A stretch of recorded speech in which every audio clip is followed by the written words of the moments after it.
Good evening, नमस्कार, आदाब, सत श्री अकाल। स्वागत है हमारे यूट्यूब चैनल, इसका नाम पार्थसारथी यूपीएससी पॉलिटी। और आज हम एक ऐसे टॉपिक कवर करने जा रहे हैं जो जो UPSC student, civil services student, UPSC student यानी वनडे एग्जाम के स्टूडेंट कहीं नहीं कन्फ्यूज़ होते हैं कि आखिर ब्रह्मांड किसे कहते हैं।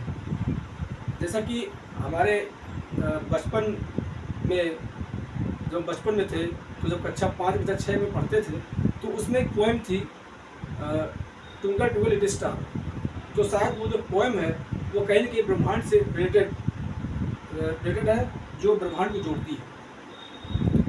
तो चलिए स्टार्ट करते हैं। ब्रह्मांड, आखिर ब्रह्मांड किसे कहते हैं। प्लस आपने जब आप रात को सोते हैं तो आप रात को ऊपर देखते हैं, आसमान देखते हैं, तो आपको बहुत सारे तारे टिमटिमाते हुए फील करते हैं, महसूस करते हैं। और कभी ये भी इच्छा जानने की होती है कि हम इन तारों पर घूमें।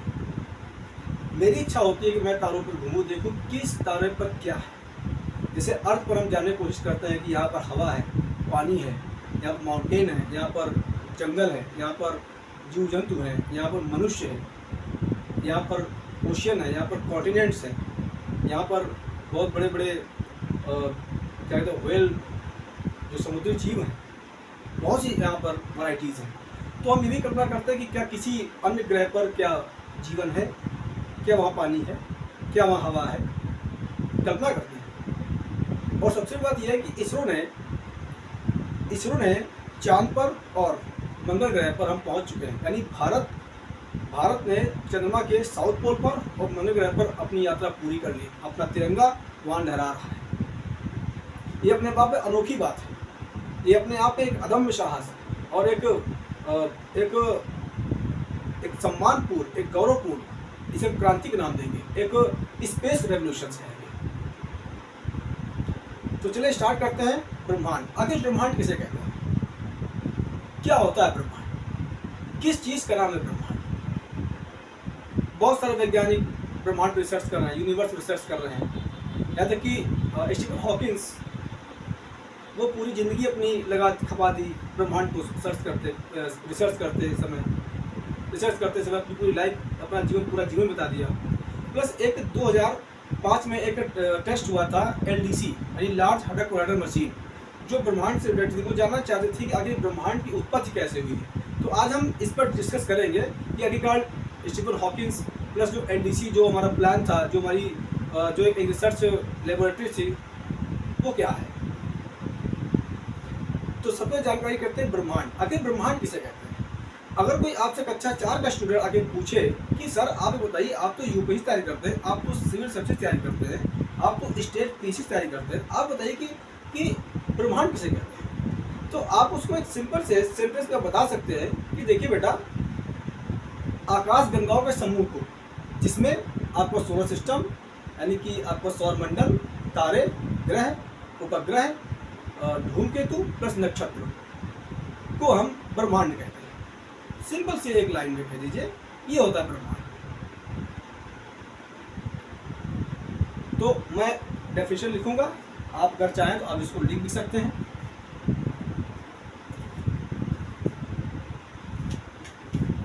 यूनिवर्स,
नोट डाउन कर सकते हैं आप, 1 मिनट का समय आपको देता हूँ, नोट डाउन कर सकते हैं।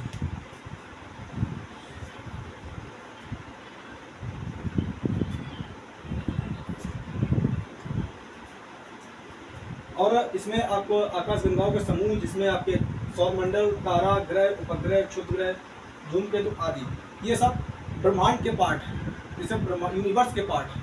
अब मैं इसको इंग्लिश में समझाने की कोशिश कर रहा हूँ, आपको लिख रहा हूँ, आप नोट डाउन कर सकते हैं।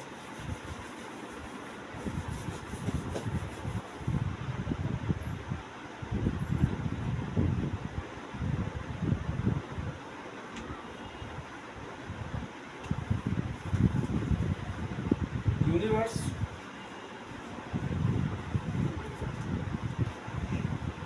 No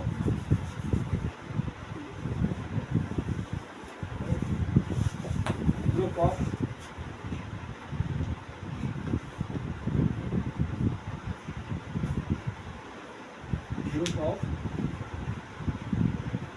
galaxies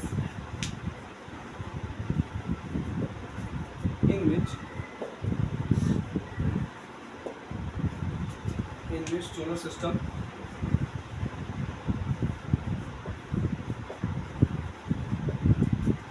star, planet,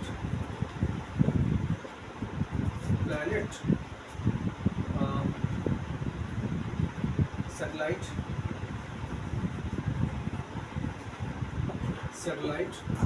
plus the asteroids,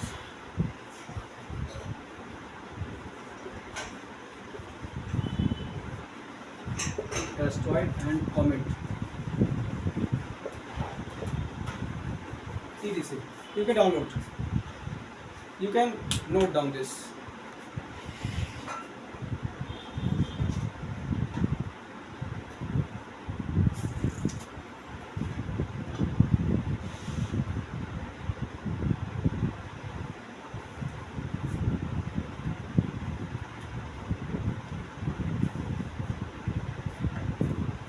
I hope आपको समझ में आ गया होगा कि ब्रह्मांड किसे कहते हैं। अब हम आपको बताएंगे कि एक्चुअली जो स्टीफन हॉकिंस थे वो ब्रह्मांड के बहुत बड़े वैज्ञानिक थे। उन्होंने पूरा अपना जीवन ब्रह्मांड को समझने में लगा दिया, उस पर रिसर्च करने के लिए पूरा जीवन खपा दिया।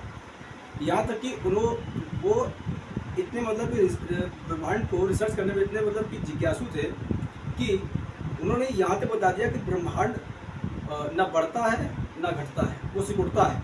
जितना बढ़ेगा उतना सिकुड़ जाएगा, जितना बढ़ेगा उतना सिकुड़। जैसे आपने देखा होगा ट्यूब, आपने अगर साइकिल चलाई होगी तो उसमें एक ट्यूब होता है, टायर में जो नीचे होता है उसमें ट्यूब। आप ट्यूब को बढ़ाइए और फिर कटा दीजिए, फिर बढ़ाइए फिर कटा दीजिए। बस यही सिस्टम है आपका ब्रह्मांड का, यही सिस्टम है आपका यूनिवर्स का।